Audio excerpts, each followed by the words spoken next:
back to another episode of the podcast. And today, to dive into Salt Lake City episode 3, I am joined by pop culture fiend like myself, Kay Brown. Make sure to follow Kay at K York City on all social platforms, and make sure to subscribe to Kay's Substack, K York City, to catch recaps of Bach-nation.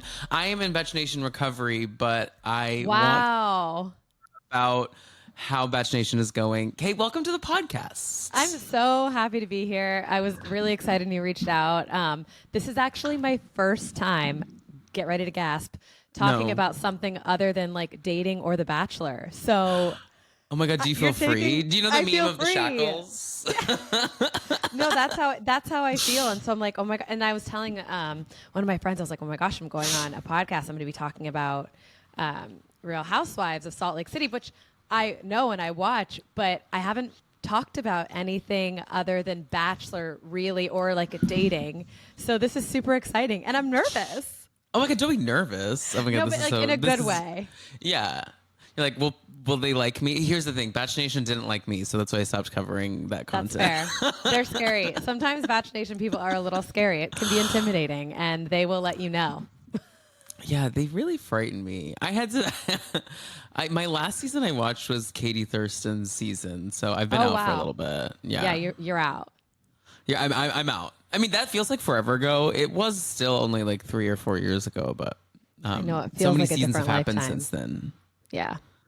Oh, you know what? Though I did tune in to most of the Golden Bachelor season 1 with Gary. I can't remember. Gary. It feels like it changes on the day. It feels like it should be Jerry because the way it's spelled. He just looks like a Jerry, to be honest. Yeah. And then Yeah.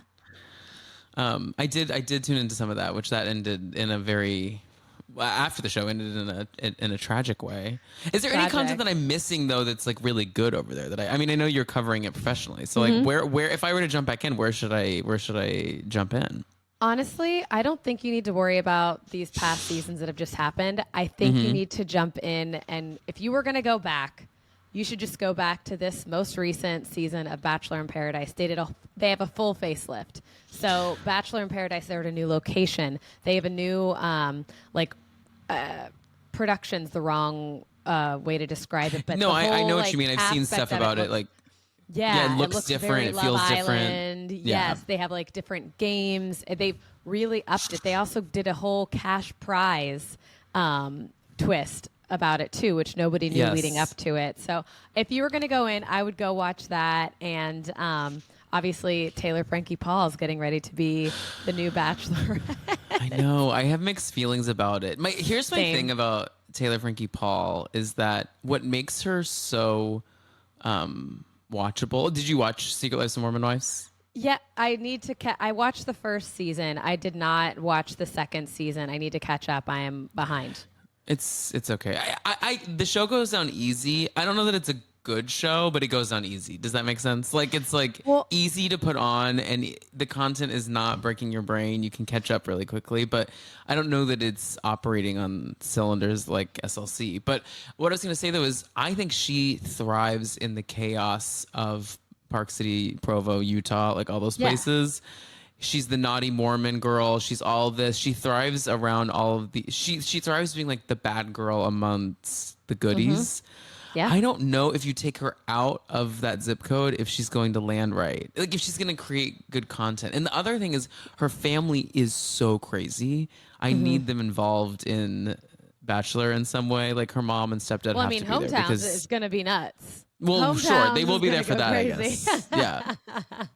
Yeah, I agree. I think I also think with the Mormon Wives show, when it originally came out, I was very caught off guard because I was expecting it to be a documentary about mom talk. That's what I thought it was going to be. They didn't really give, but then we got like Kardashians, and I was like, this isn't what I was signing up. I thought we were like learning about it, and that was going to be it. I didn't know it was going to turn into this phenomenon and also like a full blown reality show. Yeah, they don't do a good job for those. Like, I'm not a TikTok. Like, I'm on TikTok and see the funny, dumb stuff, and I find but like, I'm not in the scandals and those circles. So like it's hard for me like to keep up with that stuff. It's a so lot. I needed to watch like I watched a friend's like breakdown of everything that had happened before starting the series because they do know explanation of what happened. No, there wasn't enough. And that's why I was like, where's the doc? I wanted to learn more about that. And then we could go into a show after we all know can I curse? You're welcome to say as many curse words as you like. I was like, what the fuck's going on? I was like, oh, can I say that? You're fine. Great. So Yeah, I agree. Yeah, we'll see what happens. I may tune into episode 1. Personally, I love The Bachelor more than Bachelorette because I love just a bunch of ladies all duking it out. Like I just think the women are more entertaining than the men, unfortunately. And so even though it's a female-led program, I would prefer to see a bunch of females all kind of like having fun conversations and straight men just having a straight Mormon off. I don't know that. Yeah, I mean it also is more believable watching a bunch of women fight over a guy than it is watching a bunch of guys fight over a woman. Like they're all there to be brothers. Like we're all friends now. That's all they really care about. Yeah, they want the girl here and there, but it's boring because they just want to be friends. But the girls are like out for each other's throats, which is TV. It's fun. Yeah, it's the TV that I want to watch. But yeah, I'll give it a spin. What other content are you watching? I'm obviously a Traders girl. Through love and it. through. Of course. What else? I love Big Brother. I love Big Brother. So our season just wrapped on Sunday. I fell off this season. I feel like I often do this with Big Brother. I stay until like a couple episodes into jury, and if the characters aren't like keeping me or I get frustrated, sometimes I'll just end up falling off. I did love the finale though. I did watch the finale, and the finale was good. And seeing Vince's demise is pretty entertaining. It felt validating. Like watching all of that happen just felt really good. I am not gonna lie, spoiler everybody, I'm really surprised Ashley won. If you were like, here's $750,000, who do you think's gonna win Big Brother? I would have not said Ashley. Even leading up towards the end, I would have not picked her. I don't know why, but something wasn't. I was like, how? See, I started to suss her out as a front runner when all the scandal stuff started happening with Vinny and Morgan, because I was like, I think that people really don't like these two. Yeah, like I liked Morgan for most of it, as like a game player. I feel like she got this whole relationship thing so for those that don't know, it was weird. Big Brother, the season that just happened, there were these two people, Morgan and Vinny, who were both in relationships or situationships outside of the house. And as the show continued to progress, they become like very intimate in ways that like they're not like outwardly like touching each other like in a sexual way, but they're just like holding forever, like just embraces that feel too long. And so the internet was ablaze about what was happening with them. And then I guess allegedly Vinny's girlfriend dumped him or something. Yeah, like, I would too. Yeah. I would figure out a way to humiliate this man in any way, shape, or form. Yeah. He's playing in her face on live TV. Crazy. You must really forget the cameras are there. I mean, there's no other explanation. I feel like you are ripe to be on that show. Oh, it's the only reality show that I would do, and I have said that many times. It is the only show that I would consider doing. I can just see it, to be honest with you. Just like talking with you for like the 10 minutes we've chatted. I'm like, I can see you in the confessional tearing it up in there. I'm ready. Give me those corny lines. I'm all over it. I was born on the cob. Let's go. My favorite thing about Big Brother is I don't know what like story producer is like talking to them in the booth, but they're like, please, when you do your line reading, scream at the top of your lungs. There was like, I'm back in the house and it's crazy. Saying the most outrageous shit you've ever heard. And you're like, why? I know the show is dumb as hell, but you know what? It stays entertaining. We love it. We love. Well, speaking of a show that is dumb as hell,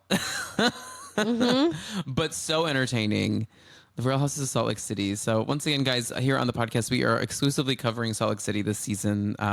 We've had a great first 2 episodes of the series as well as the podcast. I think we're off to a great start with season 6. Kate, are you ready to dive into episode 3? I'm so ready. It was packed. Oh my God, great. It packed. We got a lot to cover. Right off the top, though, I do want to dive into our taglines. We get our taglines for the first time this season.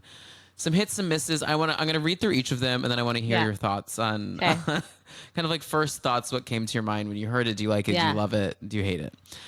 So Heather's, we start with Heather, and hers is, my nest is almost empty, and this bird is ready to soar. Bored. Boring as hell. Immediately, I was like, that's the line we chose? No. And you know that this is her story. This whole season is that like, my girls are leaving, and my girls are leaving me. She's like, thank God. Just kind of like, I struggle to. Here's my thing with Heather. I am hard on Heather. The listeners know that, That's and okay. I want to love her, but she just can't seem to find the line between relatable and not. And because here's the thing, Heather, you're not relatable anymore. You came onto the show as like the relatable one. You were like. You hadn't done too much to your body yet. You were a curvy woman. You were like representing for just like curvy, beautiful women out in this world. And now you are on all the pens. On all of them. I mean, cut up. And she looks good, but I'm just like, you are on your 3rd book deal now, allegedly, which God knows what that 3rd book is. How do you have a 3rd book deal in you? I don't know, but honestly, I didn't even know about the first 2. So here we go. You did not miss anything. And it's just kind of like, well, you're not relatable. You're a housewife. You're just a housewife now. At the end of the day, there's no relatability in being a Real Housewife, because if there was, then we would all, well, then what are we watching? Like, we're watching it because it's not relatable, but I do think she tries a little too hard. I mean, if you're going to try to, like, Bronwyn, she is doing I am not relatable, you will never touch this, end of story. I live for it, and it works, because you're just kind of like, okay, you know? Next one, we have Meredith Marks. Again. While you drop lies, I'm dropping beats, which I just read it with a much more engaged kind of reading of it. She, of course, imagine that I had just taken 2 Xannies and then read it, because that was kind of the delivery that she provided us with. Meredith Marks, she is so funny, because I feel like I just saw an ad with her and Lisa Barlow for some like SUV that has a glam thing in it, or what. I don't really know, but she's doing this voiceover talking about like, yeah, my SUV, like, we're always getting glam and blah, but she's saying it in such a way that as if she is reading off the paper, shaking it like, this is my SUV and I have so much. I'm like, girl, what? And that is exactly what her line sounds like. She's like, it does. Well, you guys are dropping lies, I'm dropping the beat. It's so robotic. I need more from her, but I guess that's her brand. I need someone online who has more energy than I to stitch this with Sheree's amazing over-memed gay Twitter clip of her going, I like the beat. I like the beat. We need these two combined somehow. Yep. Yeah. And then next we have Bronwyn. Bronwyn's is, if my closet has skeletons, at least they'd be well dressed. AKA, some shit's gonna come out about me this season. That part. Yeah. I also liked hers because one thing that I will always and forever notice about Bronwyn is that she is always dressed to the nines. I mean, and to me, I think Salt Lake is so silly just because of the stuff that they wear, especially Bronwyn. She's showing up when she showed up to that lunch with Heather and mom? had that red, right. Well, when she sat down with her mom on her couch in that it's crazy. Like, why are you wearing that? What are we doing here? It's so unserious, but it's so her. So I did like this tagline. It wasn't my favorite, but I did like this one more than the other 2. Yes, I agree. Next, we have Angie K, which hers is, I'm Greek, and the rest are just a tragedy. Great. I like what we're doing here. I'm here for. We'll get to it in a little bit, but I love that her daughter was like, God, you can't let this Greek thing go. I was just thinking the same thing. I was like, you took the words right out of my mouth, because Girl, we know you're Greek. We've seen it. We've seen it. It's We're so good. funny. She's like, we're going to get a ton of it too because she takes the women to Greece this season. That's like their big cuss trip. Oh, okay. Great. Yeah. Next we have Whitney's. Whitney's is roses are red, violets are blue. Don't come for me or I'll come for you. That feels like in the encyclopedia of just like taglines that people didn't end up using. It's like, oh, I'll do that one. This one, it was dumb. But one thing that I do appreciate is that she does always say, "Don't come for me," or "I'm gonna come for you." She does say that. She said it in this stayed true to episode, that promise. and she will absolutely stay true to that promise. So that is something I do respect about her. But I agree with you. It is like pulled out of a hat. Like, what do we have left? Yeah, agreed. Now, these last two are pretty fantastic. Next, we have Mary, which is, I'm just here to eat, drink, and be merry. Oh, how perfect is that?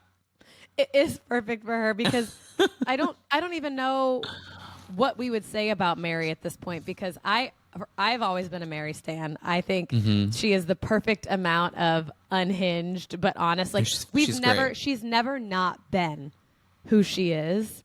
So I love it. You can't make me hate Mary. No one can make me hate Mary.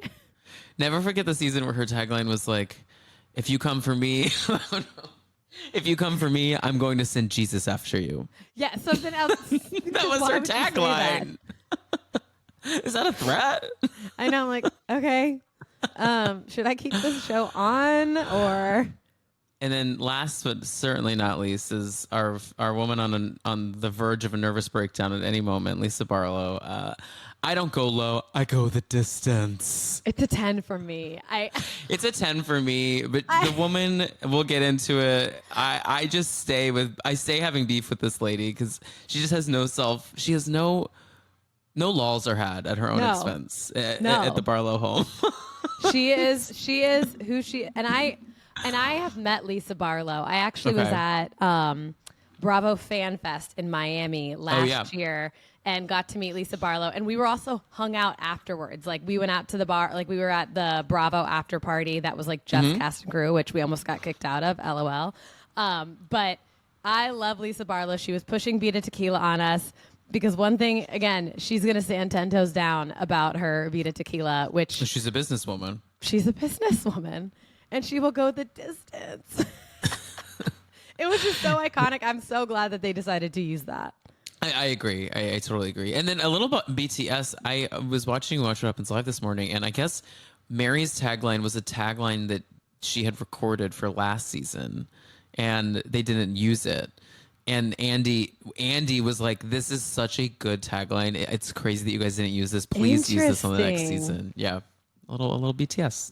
A little BTS. Okay, well, let's get into the episode. Yeah. So we open up on Lisa Barlow, and one of the first lines, she says, I'm getting set up for an event with Ramsey Youssef, which deeply is not who that is. His name is Rami. Again, she's going to be herself. And if that's how she's pronouncing it, at this point, that is his name. Ramsey. Gordon, you know, Gordon it's like Wheel of Fortune. This before and after. Gordon Ramsay Youssef. Yeah, exactly. So she's essentially staging this event for cameras. It feels to just show that she has things going on. Correct. It does not feel authentic. But I think that's also part of her. Her entire brand is like every season she's throwing some sort of an event, but nobody really knows what it's for or why it's happening or who's actually showing up. But she's going to throw the event, and it does feel like a whole PR play, like Steve Carell. Yeah, I need to see pictures. Sorry, I need the receipts. I have to agree with you. Like, I just think, and I give props to these people in some ways because I carry so much shame that I wish I could be a little more shameless. Like, she will shamelessly just absolutely like lie and say so and so was at her event when really they were just like at the hotel next door. Right. But it like hypes up her brand. Like, she's just always hustling, and I kind of have to tip my hat to her. Because it's like she can justify all of these name drops, all of these things that she does. Because I think she knows that it's just a part of the hustle, which she is bigger than me. I would not be able to do that. It's just a part of the bit. Like everything for her, she is committed to the bit more than anything else. Yeah, she really is. And so, yeah, we don't really know what this event was, but she's just like, it's just like, I don't think we ever will. I don't think we ever will, because I don't know that the event happened. She's like standing up on like the like elevated area, and she's like, "Can we dim the sconces, please?" I'm like, we need to rotate this. We need to rotate this table. Thank just you. A little this, a little that. Okay, it looks good. What? So, and then we get this dinner with Bronwyn and Todd. Now, I guess the tea on all of this is that Todd has refused, I think, allegedly, to film with the women this season. Oh. And so he'll only film with Bronwyn. Todd's such a fucking like sad sack. Like he adds absolutely nothing to this show except for the fact it just shows Bronwyn being a sugar baby. Like he adds nothing. No, it's tough. Like, I'm sure he's a great stepdad to her daughter and everything, but I just like don't know that we need. I don't feel so like captivated by their marriage story and all that stuff. No. Like, what made it interesting last season, unfortunately, was him interacting with the women. Yes, correct. And the Angie insult of he has one foot in the grave and the other foot on a banana peel. I will never till the day I die. I will never forget that. That it is a read and a half. Bronwyn takes a lot of hits with the age of her husband. I feel like we've had women on these shows with older husbands, but for some reason she gets like a lot of shit for it. Mm-hmm. But I don't think, my thing with them is like, she's very honest about it. Like, it's not that weird to me. Yeah.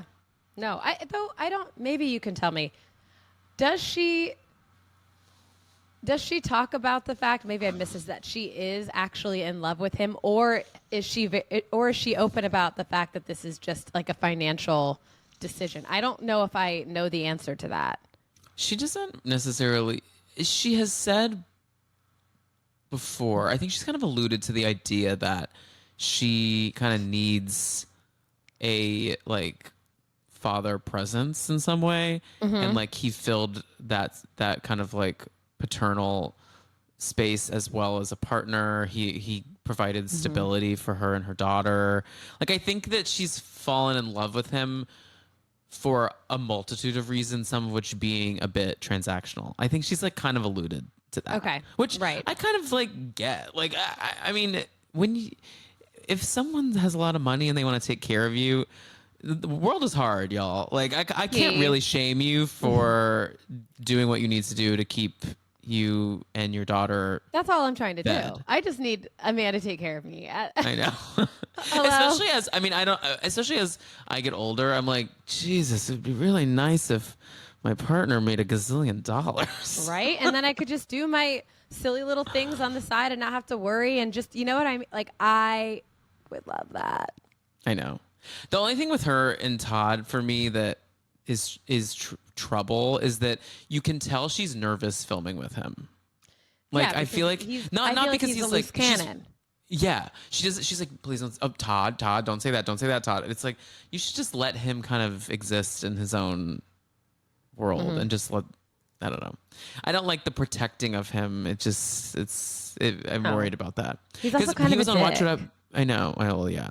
He was on Watch What Happens Live, and he refused to come out on Watch What Happens Live. Also, he just sat in her dressing room.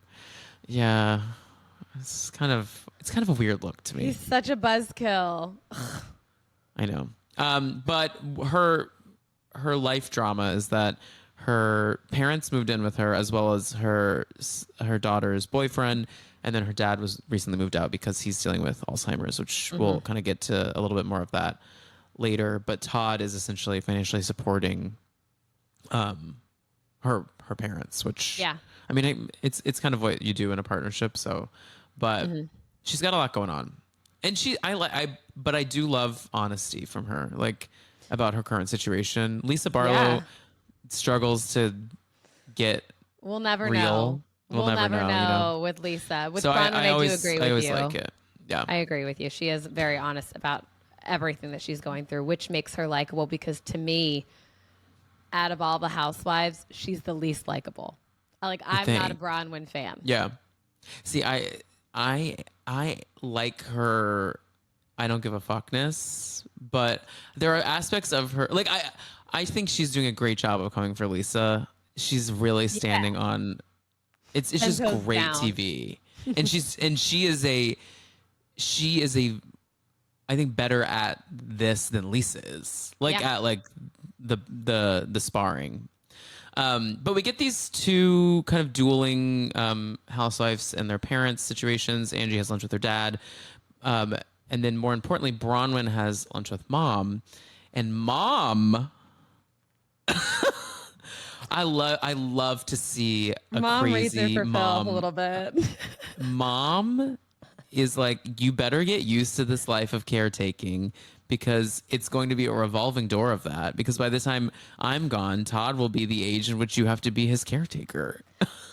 And I was like, oh my God, Mom. I mean, she's not wrong. Like, her mom was dead ass serious, but I don't know if we needed to say that right now because she's going through her dad with Alzheimer's. She's going to mom who just had brain surgery. Yeah. And then Todd, who was one foot in the grave and the other on a banana peel. I mean, it's tough. And she also says kind of what I was alluding to. She was like, you would be nowhere in life without his financial support.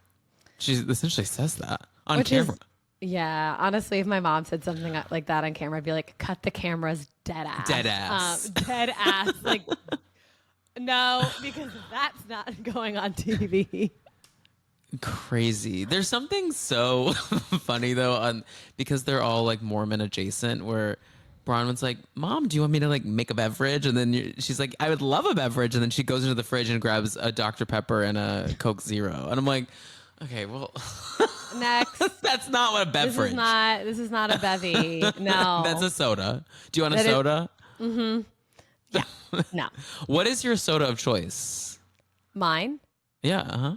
Oh, I don't know why I asked mine, as if there's anybody else on this call. No, the Justin Timberlake painting behind you.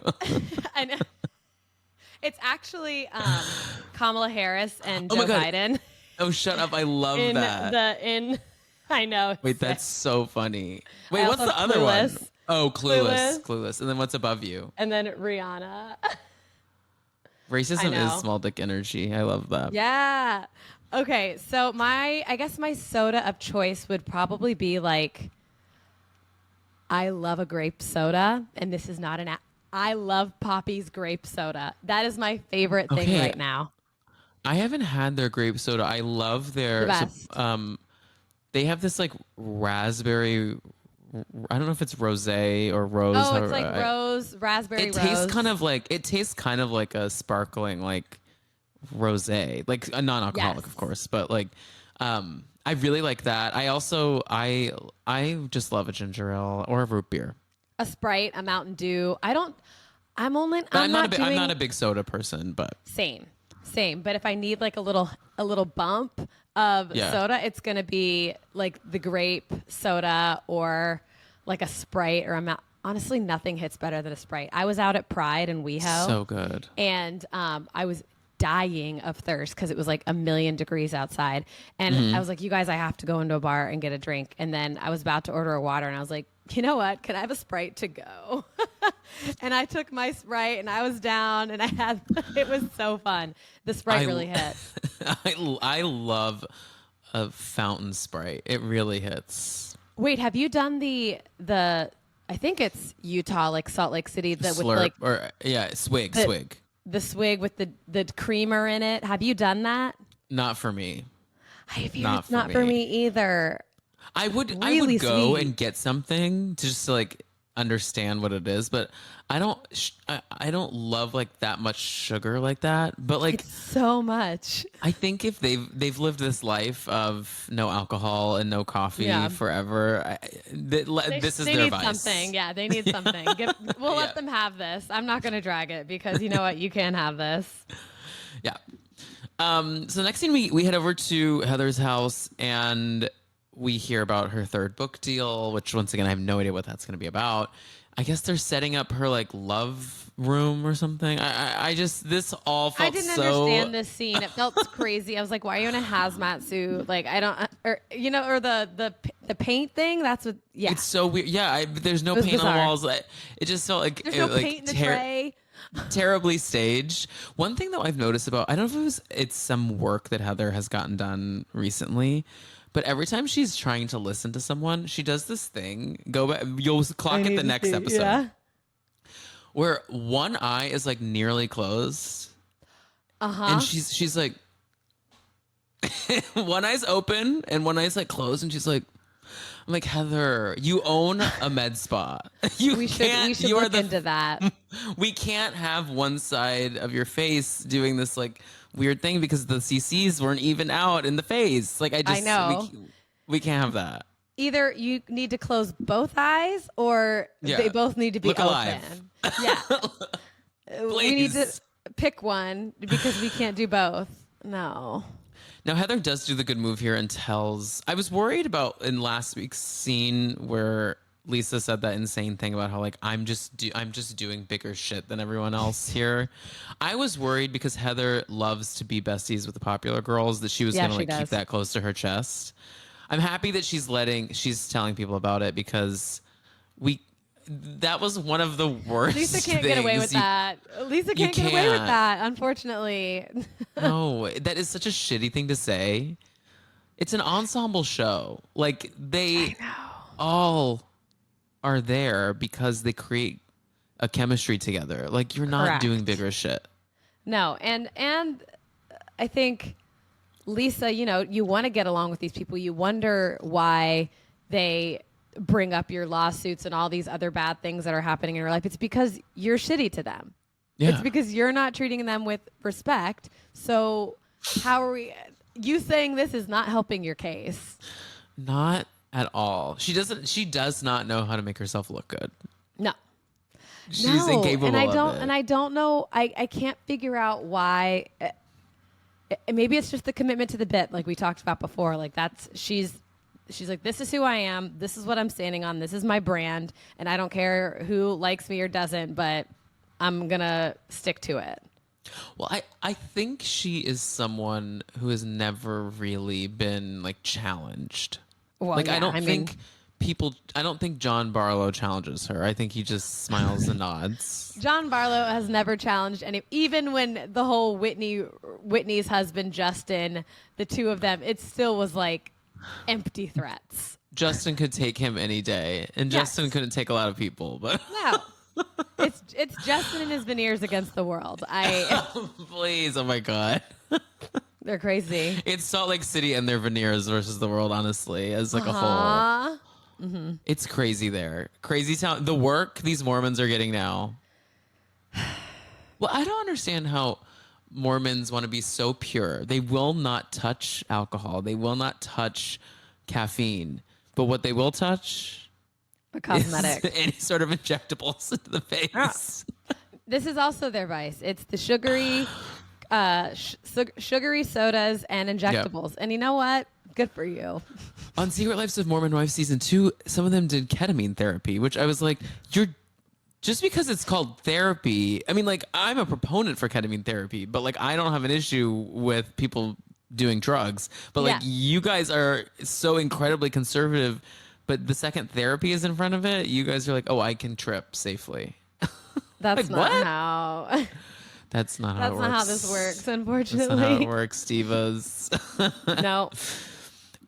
Okay, well, the rest of the episode takes place at my new favorite location, Blue Sky Lodge, and we have so much to talk about here. So, Lisa is trying to... do you watch Potomac Housewives? I don't. This is... Salt Lake and Atlanta, which I started Atlanta and I'm going through all of the seasons currently. Amazing. Yeah, it's a ride. It's crazy. But Salt Lake is the first and only Housewives franchise that I've watched fully through and I'm fully up to date on.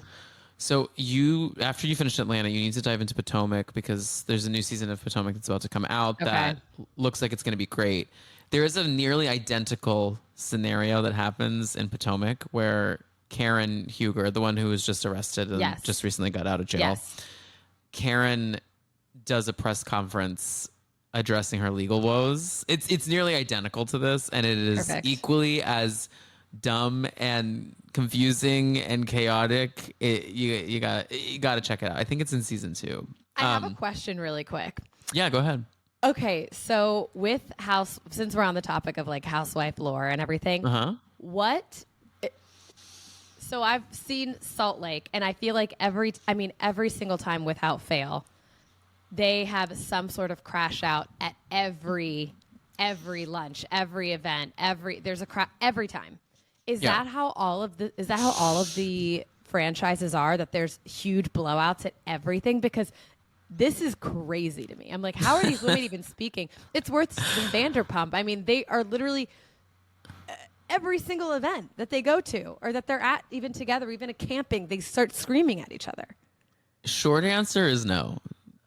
Like Salt Lake City, there's a hustle here. These ladies like really want to make good TV, and they're willing to film with people they hate. They're willing to have bad, hard conversations.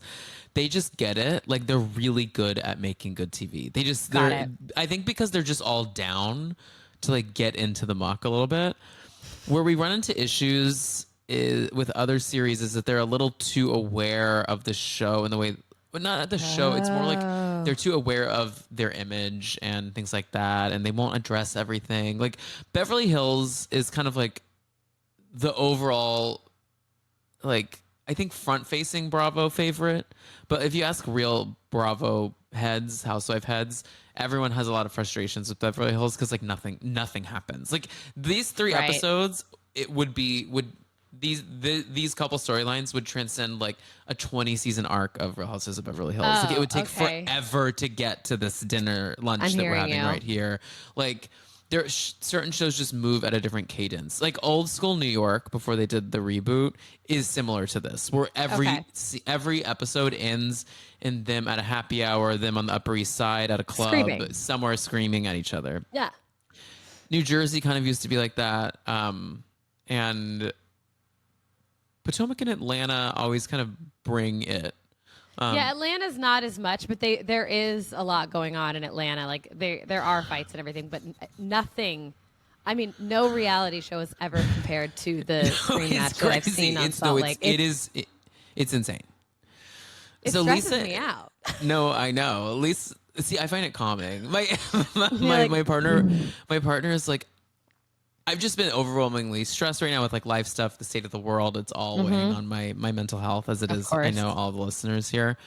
And he was like, you really want to like take to Housewives in like these times? And I was like, babe, you don't understand. Like I've been watching Housewives since I was a sophomore in high school. Like this is so calming to me.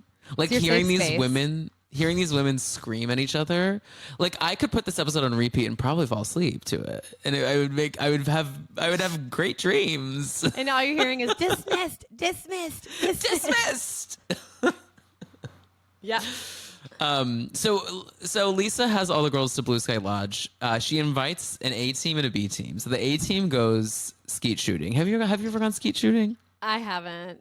Where are you from? I'm from the Midwest. I'm from Ohio. I went to college in Kentucky. Like I'm very much from that culture, but no, not my. Yeah, I haven't either. I'm from Texas, and I actually have not either. So, wait 1 second. I'm getting phone notifications. Yeah, I have not. I don't like guns though. Like I don't need to be touching guns. I don't either. That's I'm like, my I don't thing. know. I have no business handling a gun. No. Like the act, it does look fun because like you're shooting just a piece of plastic or glass or whatever clay, I think is what it is. Yeah. But I don't know. I don't want to hold a gun. Although Hunting Wives did make me want to maybe hold a gun. I need to watch that so bad. You got it. Yeah, especially now that you're like deep into Salt Lake City. There is a crossover here. Oh. Like, no, mostly just 'cause Hunting Wives is like, it's just a bunch of like Republican like weirdos who are horned up and like so naughty. Like they put on a face of not being naughty, and they're just. I mean, the show is softcore lesbian porn, which Salt Lake City doesn't venture there, of course. No. Though that would be a plot twist for the ages. Okay, Real Housewives of Miami is venturing into that territory because allegedly on a reunion that's about to air, one of the women reveals that they've had sex with one of the other women in the cast. Oh, I need to turn on Miami. I need to know what's going on. Miami's good. So previously on the first episode, Brittany said that Lisa is her sister. They've become best friends. Well. I could have seen this coming from a mile away. Yep. Lisa does not invite Brittany as part of her A team to this like my friends and the others separation here with skeet shooting. I mean, Brittany doesn't even have a tagline. She's not in the opening. Like, what is she? What do you mean you're best friends with Lisa? She is a cast member. She's a friend of, but who's not a cast member at all is this Amy character who they're forcing down our throats. I'm like, I don't know care about this lady. I'm like, who is this? And her like lower third is just like socialite. I'm like, okay, like Max. What? So then what? How does that benefit me? Right, I know, and she's not providing anything. I don't really know what's going on. So our A team is Mary, Heather, Lisa, Meredith, and then this woman Amy. So they go skeet shooting. I was actually shocked that everyone but Heather could hit the skeet. I know. That feels like a euphemism. Like, okay. I don't know that I should say hit the skeet. But hey, whatever works. I would not. Here's the thing: if I did go skeet shooting, I'm positive I would not hit that skeet. No. How? No. I have no idea how it even happens. How do you aim? Kay, we'll go and have a martini downstairs. Yeah, and we'll talk about skeets. Talk about skeets. Yep. And then the B team is Angie, Bronwyn, Whitney, and then Brittany, Lisa's best friend.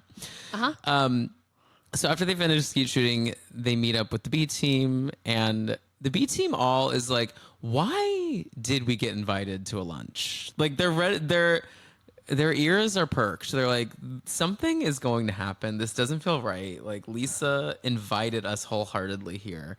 And of course they walk into this little like conference room where they're going to have lunch. And lo and behold, Lisa has gone to FedEx and printed out some of the most insane Canva slides. God. She spent all of her unspent lawsuit money on these Canva Pro slides. She used background remover on her image and put it in front of all these little lawsuits. So her intention here is to convince everyone that her lawsuits have been dismissed. Now, I don't know why no one told her this, but just because you print out a lawsuit and you put dismissed on it, like in the Canva font, doesn't mean that it was dismissed. No, I and this is again going back to the whole Lisa is never helping her case thing, because like, why would you do this? You know this is going to cause a full freak out amongst everybody. Like, you could have just had this lunch and talked to everybody without the printouts, without the theatrics, but this is her true fashion, I guess. Well, and it's so her doing all of these things only makes her look guiltier. I know. It kind of backfired, and by kind of, it really backfired. No, it completely did. Like all of the women, even people that are team her, are sitting there like, girl, what? And that picture of, I'm sorry, that picture of her and John on that yacht in 1999. I'm like, what are we doing? I don't even know why some of those pictures were up there. Like, what does that mean? Why is her saying like her and John at the jazz game up there? Like, I don't get it. No, it doesn't.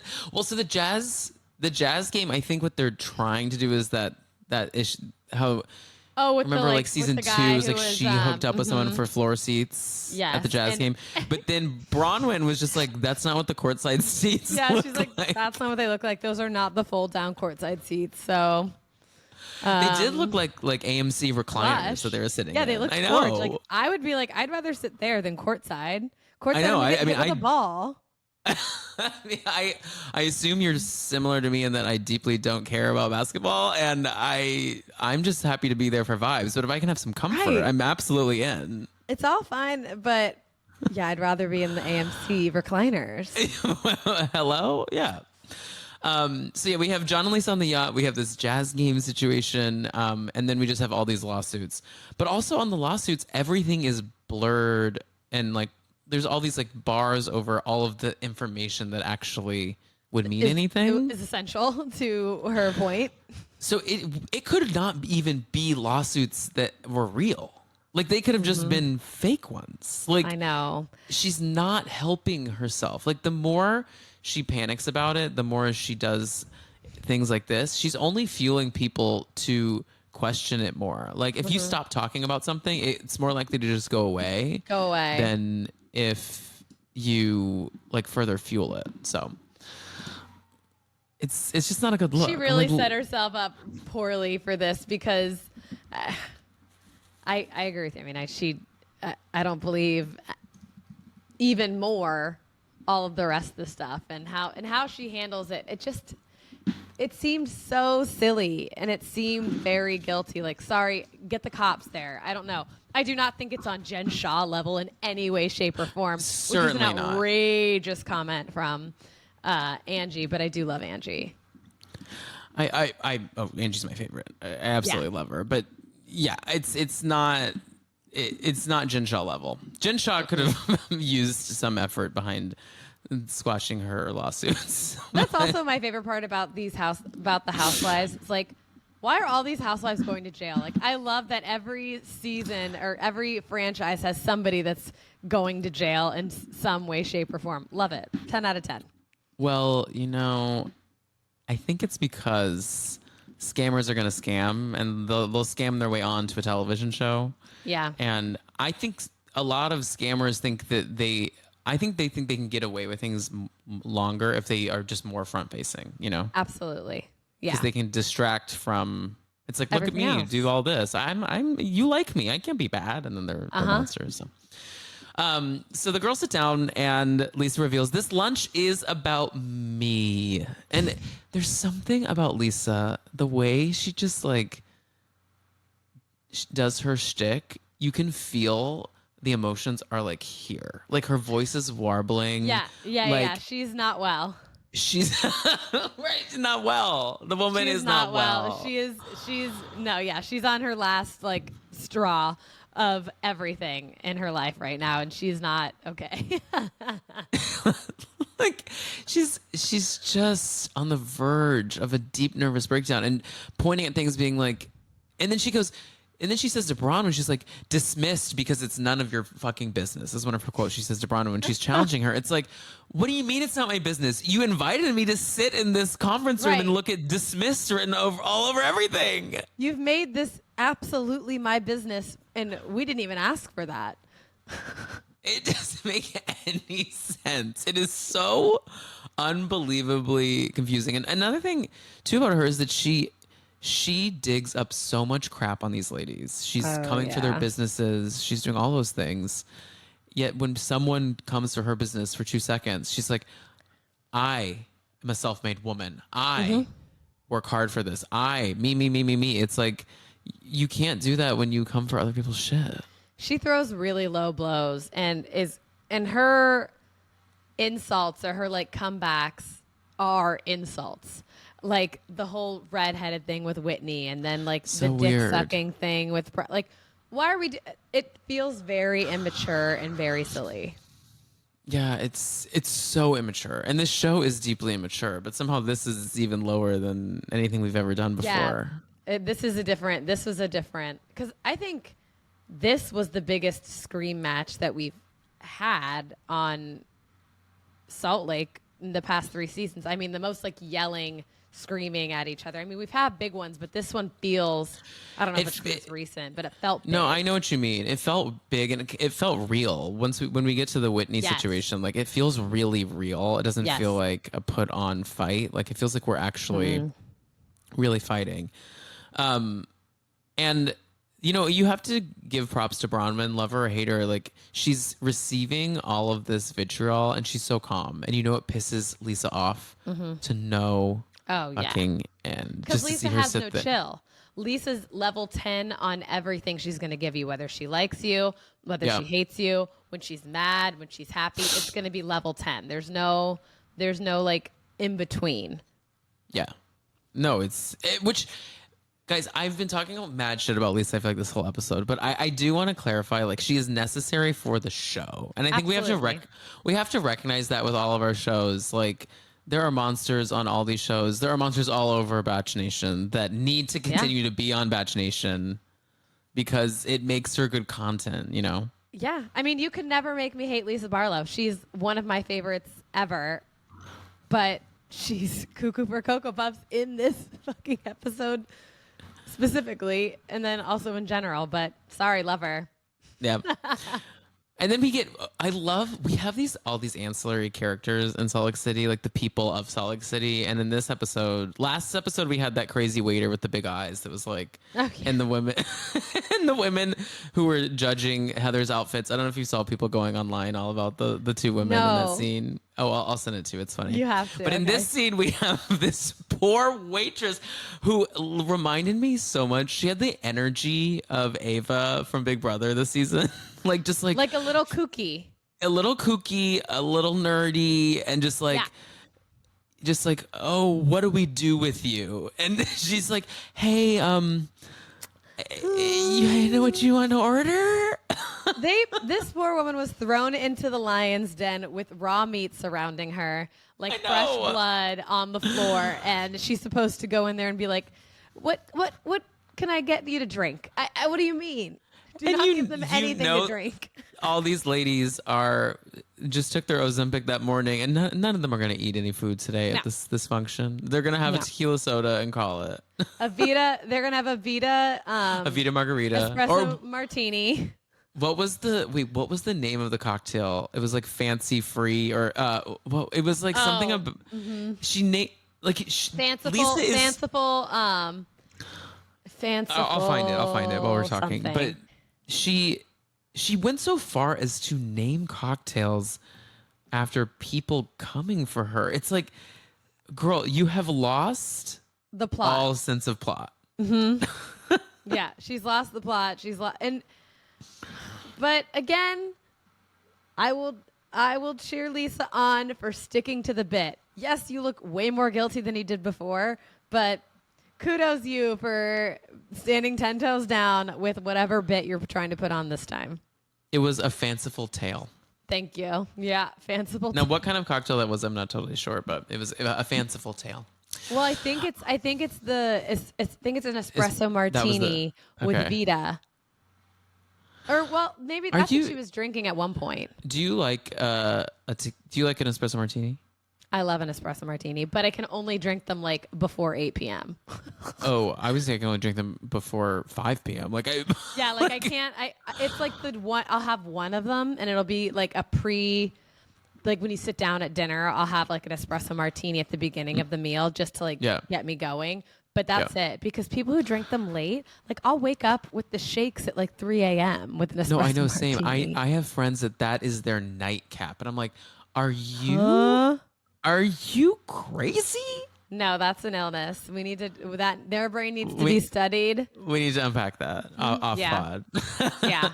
But do you like it with tequila? Was going to be my question. I don't drink tequila. Me neither. Twins. I'm a vodka girl. Me too. I'm a vodka all the way. The smell of tequila is just ugh. And then you put it with the espresso. That's way too many flavors, smells, happening. Things. Yeah. And she has an orange rind in this espresso martini too. I'm like, we've got too much going on here, guys. We have to pick one. Do you want an Aperol spritz? Do you want what? Do you want a tequila soda or do you want an espresso martini? You can't have them all, unfortunately. Wait, do you like a martini? Like a martini? Love a martini. How do you like it? Slightly dirty. Slightly. Okay, wow, we are the same. Do you like a blue cheese olive? I do love a blue cheese olive, but I can't eat all of them. You don't like that it gets murky. Yeah, it gets. Yeah, I'm with you.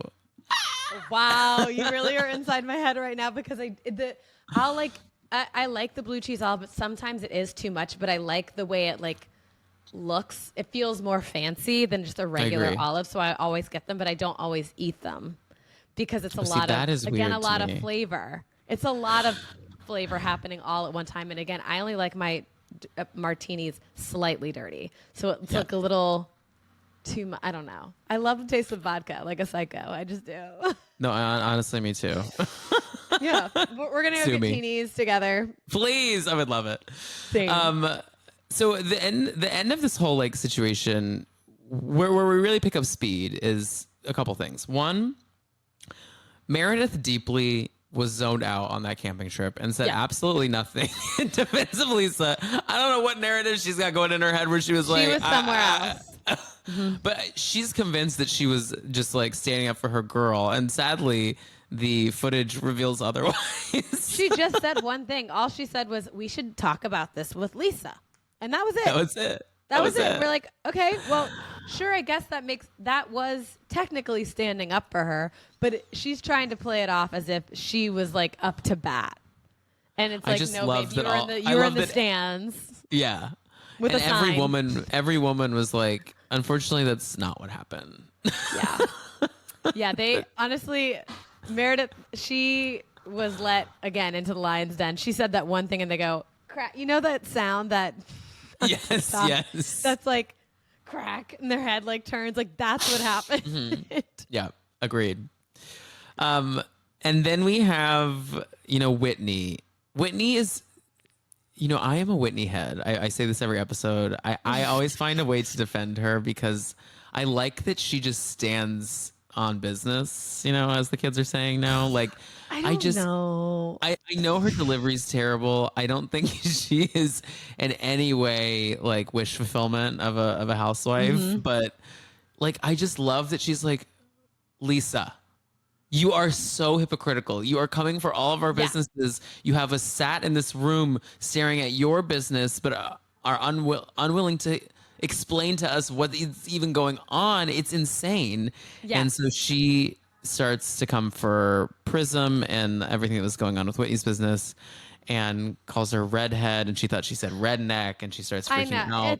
It's a lot. And I'm going back to what I said. I said that Bronwyn was like my least favorite. Whitney is my least favorite. I can stand Bronwyn way more than I can stand Whitney. Whitney makes me so mad because she has like I stand with Mary when we call Whitney a little girl. Whitney is a little girl, and the way she acts and the way she talks and how she brings up things feels so silly and immature. Everything and I don't know what it is, but everything feels very childish all the time. Totally. I mean, I know what it is. It's her baby voice. Well, you could be very right with that. Like, and how she like when says I think things. is that you should not do that. Yeah. She's like, Lisa. And I don't know. Yeah. I just, Whitney, and also she is, they all do this, but to me, more than anybody, she is the shit stirrer. Like, she will be like, you know what? I'm going to bring this up tonight, right here, right now. I know they all do that, but for some reason, when she does it, it feels way more diabolical. I think I just like when a housewife shows up to work, and she shows up to work. Like Meredith doesn't show up to work, and we can be honest about that. She does not. Meredith is dropping the beat and the ball because she is not doing enough. No. And love her, hate her, Whitney and Bronwyn and Lisa, all of these like very polarizing characters, they show up to work. Working. Yeah. Working. 100%. And Whitney leaves us with I actually laughed out loud when she said this. She gets on her feet, screams, "I'm fighting for Wild Rose Beauty." You can't write this. Like AI could never. AI could never write this. Like, no, this is cinema. It is, and it's crazy because like a lot of people don't know what that sentence means, but we do. No, but we do, and that's all that matters. And I'll stand for that forever. I know, and we get it to be continued. I don't know what's next, but something I love about this show is like we got that trailer for this season, and I feel like so many moments have already happened. And yeah. That means we just have such goodness coming down the pipeline for us with this season because these women just deliver on all levels. They really do. They provide. They provide. Do. In these really dark times, they're providing us with something to make us cackle, Do you have a tagline like for yourself? Like if you had one, do you have a tagline? I don't. Like I need to really focus in on one because I've played with some before. Like one that I played with before, but it doesn't really fit me anymore is back when in COVID when I was like making a martini all the time, I was like, what if my tagline was like, I fought too hard to what was it? I fought too hard. Oh, I fought too hard for this martini to go home sober. That was one that I thought was fun. Love that. I don't know, but I need to come up with some other ones. That one is technically a spin though on Taylor Armstrong and Beverly Hills. She says, I fought too hard for this zip code to go home now. I think it's something like that. Yeah. Love that. Love that. But I don't know. What's yours? Do you have one? Well, I just recently came up with one. Okay, go for it. It was actually written by like one of my friends, written as if it's like a novel. Okay. And my tagline is, I might not have a uterus, but it doesn't stop me from being mother. I had a hysterectomy earlier this year, so I no longer have a uterus. So that is my tagline, and it eats. No, that's amazing. That is one that would be in Salt Lake City because like everyone would be like, we're talking about uteruses and the taglines, I guess. Mm-hmm. And it's like, yeah, of course we are. I can see it. I love it. Yeah, thanks. I'm very proud of it. Being mother is not defined by your uterus. Children. Yeah. One without uterus can be mother to all. Correct. Well, Kate, thank you so much for being here. This was a blast. So fun. I cannot wait to listen to your other recaps and continue the season. Please. We have martinis to get, and we can talk more about, and then we'll revisit your tagline. Mm-hmm. Yeah. We after a martini, I'll also have some more creative juices flowing. Yeah, I feel like. There we go. Kate, tell everyone where they can follow you, listen to you, watch you, subscribe to you, all the places. You can find me on all platforms except for Twitter because I'm banned at K York City. That's okay. I think we can be okay with that. Yeah. You can find me at K York City on all platforms. You can subscribe to my Substack. Everything is on my Instagram, my link in bio. So if you guys watch The Bachelor, if you are Bachelor Nation, listen to this. I am your go-to for that as well. Yes, go check her out because I know some listeners here are listeners from the olden days of the podcast where we used to cover Bach-nation and we had to let that go. So Kay is your spot for Bachelor coverage. And a reminder, you guys, you can subscribe to the Dumpster Dive YouTube channel at youtube.com/dumpsterdivepod. Check out me at the Tom Hamlet on Instagram. And make sure to give all of the podcast, the content that you love, a comment, a 5-star review. It is the freest way to support all of the content creators out here. So make sure to do that. And we will be back next week with another episode of Salt Lake City to chat about with another fabulous guest. Kay, say bye to listeners. Bye, y'all. Bye, everybody. Thank you.